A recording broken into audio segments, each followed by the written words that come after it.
करके एक बार फिर से आकर के जनता की आंखों में धूल झोंकने का कार्य करना चाहते हैं। इनके लिए तो देश महत्वपूर्ण नहीं, समाज भी महत्वपूर्ण नहीं, इनके लिए स्वयं का परिवार महत्वपूर्ण है।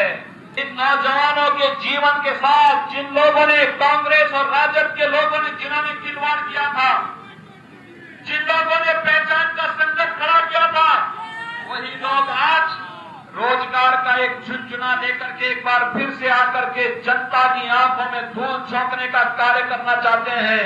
इसलिए भाइयों बहनों, बिहार की ऊर्जा का लोहा देश और दुनिया मांगती है।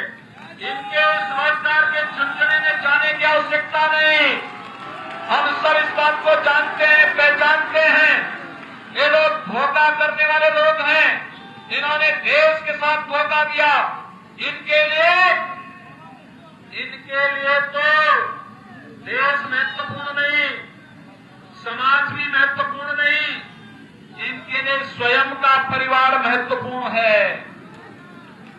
याद करिए भाइयों बहनों, मैं आपसे पूछना चाहता हूं, भारतीय जनता पार्टी में एक सामान्य कार्यकर्ता भारतीय जनता पार्टी का राष्ट्रीय अध्यक्ष हो सकता है,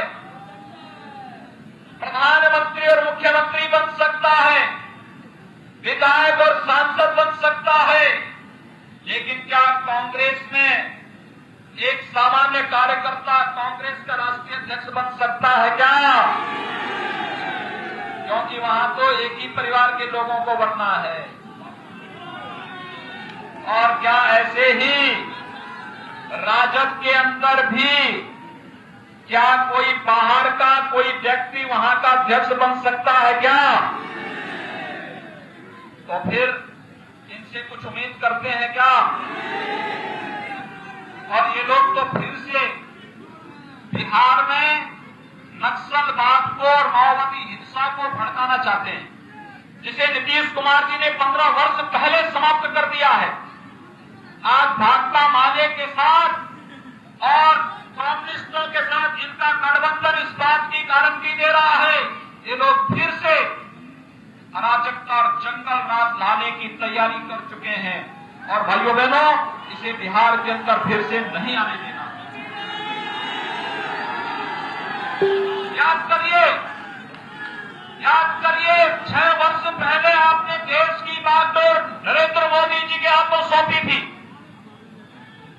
और 6 वर्ष के अंदर प्रधानमंत्री मोदी जी ने 3 करोड़ गरीबों को एक आवास उपलब्ध कराया, 4 करोड़ गरीबों को विद्युत के निःशुल्क कनेक्शन उपलब्ध करवाए, 8 करोड़ गरीबों को रसोई गैस का निःशुल्क कनेक्शन उपलब्ध करवाया, 10 करोड़ गरीबों के लिए एक शौचालय उपलब्ध करवाए, 17 करोड़ गरीबों को प्रधानमंत्री मुद्रा योजना से ऋण उपलब्ध करवा करके आर्थिक स्वावलंबन की ओर लेकर के गए, 35 करोड़ गरीबों के लिए जनधन अकाउंट खोल करके उन्हें आर्थिक स्वावलंबन की ओर अग्रसर किया, 12 करोड़ किसानों के खाते में प्रधानमंत्री किसान सम्मान निधि के साथ जोड़ने का कार्य किया, और 50 करोड़ गरीबों को आयुष्मान भारत में 5 लाख रुपए सालाना स्वास्थ्य बीमा का कवर देने के साथ ही कोरोना कालखंड में और अभी भी 80 करोड़ लोगों को निःशुल्क खाद्यान्न उपलब्ध कराने का कार्य कोई कर रहा है। प्रधानमंत्री मोदी जी के नेतृत्व में भारतीय जनता पार्टी और जदयू गठबंधन कर रहा है।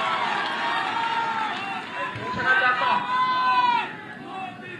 भाइयों बहनों, पूछना चाहते हैं कांग्रेस और राजद के गठबंधन को, इनको भी देश के अंदर शासन करने का अवसर प्राप्त हुआ था। इन्होंने कौन से लोक कल्याणकारी कार्य किए?